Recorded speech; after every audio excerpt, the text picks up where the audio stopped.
Greetings! Yep, it's me, Budget Nerd. Vantop reached out to me and wanted me to check out their new mirror-mounted dash camera system. This particular model here is the Discovery H610, brand new. It comes in at $100 or as low as $75 with their coupon on Amazon at the time of this video.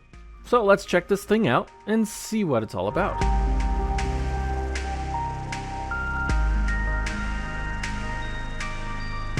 So this device intrigued me. It's nerdy and practical all at the same time.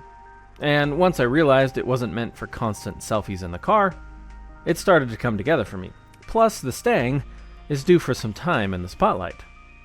So why would you want one of these, you ask? It's great to have footage of your assailant if your car's vandalized, broken into, or if you're in an accident. It's also great to give you more of a view behind you, if mounted in the proper place, and can help with reversing, and much more. So here's what's in the box. You get the dash cam, which makes a lot of sense. It's packaged pretty well to protect the 9.6-inch IPS touchscreen. It looks nice, feels very solid, it doesn't feel cheap at all. You have your USB port for power, AV in from the rear camera, and the slot for the micro SD card, which is not included. On the back, you can see the spot for the straps and the camera that will adjust so you can get the perfect angle. On the bottom, there's the power button and the microphone holes.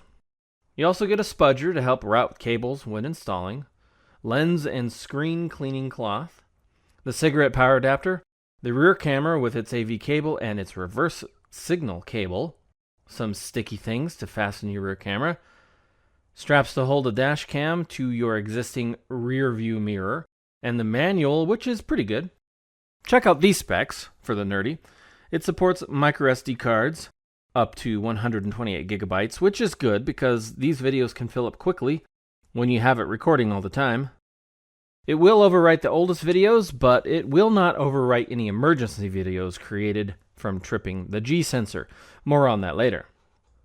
Installing it is generally pretty easy, with the only tricky part being tying in the reverse signal cable to your reverse lights.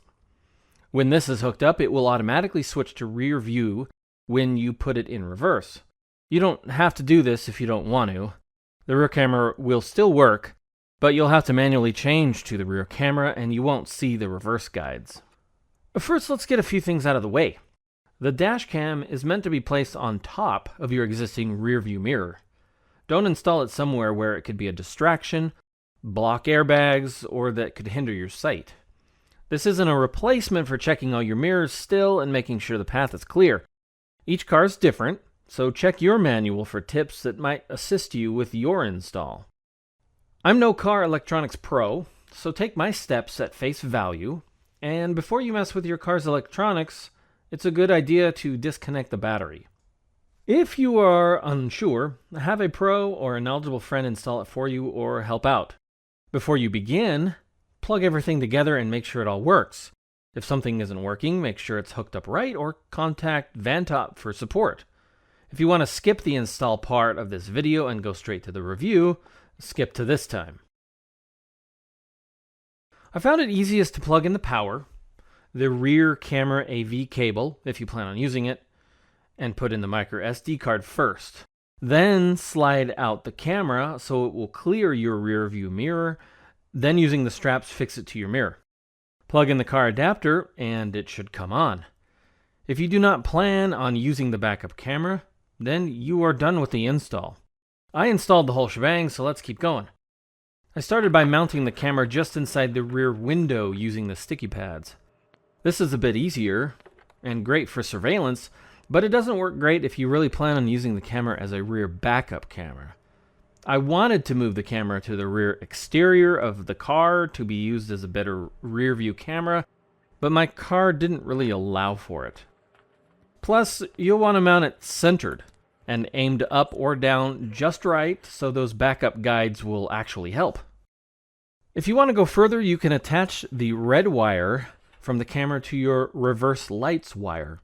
It's generally the easiest to start at your reverse light and follow the wire until you get to a spot where you can attach to.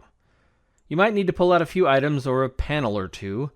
I found my wire loom for my car after removing the carpet in my trunk. I opened it up where it would make sense to connect it and found the wires that went to my reverse light. They should be color-coded. I then stripped a tiny bit of plastic covering off of the two wires and used a multimeter to make sure these were the two wires I wanted by switching the car into reverse and out of reverse while testing. If there are 12 volts present while in reverse and 0 volts when not in reverse, this is your wire. I needed to add some wire for length and then soldered it together. Once I made sure everything was working the way it should be, I taped it up, wrapped up the loom, and put the car pack together. The last part is to run your wires and tuck them and hide them under carpet or behind panels, whatever works for your car. They provided this tool to help with that.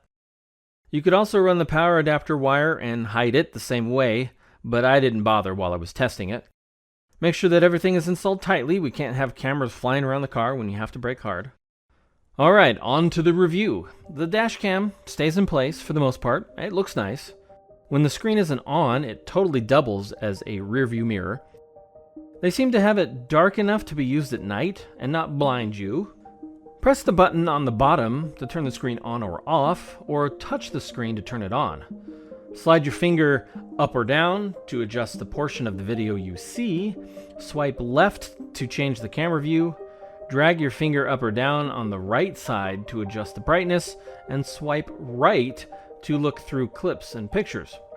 There are a lot of icons that show up that let you start a manual recording or stop one, take a picture, or change settings. There are a lot of settings, so let's go over a few highlights. Here you can change the resolution of the front camera from 2K to 1080p. The rear camera is always 1080p. Both cameras are wide angle to capture more stuff. Loop recording lets you change the length it will record when triggered. Time-lapse will let you take a video with a frame rate ratio of either 1:1, 2:1, or 3:1, or 30, 15, or 10 frames per second respectively. This will let you still get lots of video and save it all on your SD card without taking as much space, such as recording while parked. Audio will let you toggle whether it will record audio or not from its microphone. The dash cam has a G sensor in it. It will trigger a recording when the car gets bumped or when you're in an accident. These videos won't get overwritten. Driving mode and parking mode lets you adjust that G sensor's sensitivity when it's driving or parked. I found medium recorded lots of pointless clips, and low seemed to be the best for me.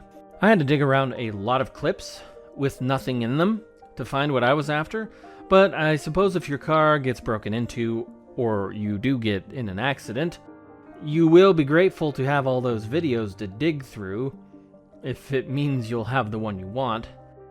If you use that wonderful OS called Windows 10, you may need to download the HEVC codec to view these videos on your PC. Microsoft wants to charge you money for a codec that used to be part of Windows, but I have a link in the description to download the codec for free from the Microsoft Store. You're welcome. Sleep mode tells you how long it will take for the screen to time out and turn off. USB mode will let you change the device to just charge or transfer files when plugged into a computer. Tap sound lets you turn off the annoying sound that you hear when you touch the display. Trust me on this one, you'll want to turn it off. On-off sound lets you turn off the jingle it plays when it's turned on or off. Turn this off as well. The other settings aren't really that important or are fairly self-explanatory. If you have the settings set up just right, it will do a lot of recording when your car is driving and idle or parked. I had this thing in my car for a few weeks and I never had it drain the battery. If it doesn't get power from the adapter when the car is off, it will have a built-in battery that will still trigger and record for about 10 minutes, they say. And while the unit does have power, it will charge the battery. The video quality is good for a dash cam, and even at night, it's very commendable. The straps hold the dash cam pretty well, and the video is surprisingly stable. Initially, it did seem to be recording an awful lot, like I mentioned.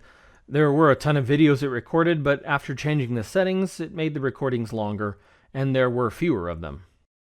So this unit is pretty cool, but if I was to get a little nitpicky, the manual is good, but there are a few things it didn't cover. The need to use an unsightly cigarette adapter is also not my favorite way to go. The red reverse light sensor wire could have been longer, and it would have been nice if the rear camera was a bit smaller. And at times when it was recording, like all night long, I wasn't really sure why it was doing it. Once you have the dashcam set up where it needs to be, the reflection and the image on the screen can battle it out, and you can see both. It's not an issue with this dashcam. This would be a thing with any mirror-mounted dashcam. You just have to see which you prefer. And it's only a real issue during the day when the sun is out on patrol. That's really it though, and for $75, it's a pretty good option.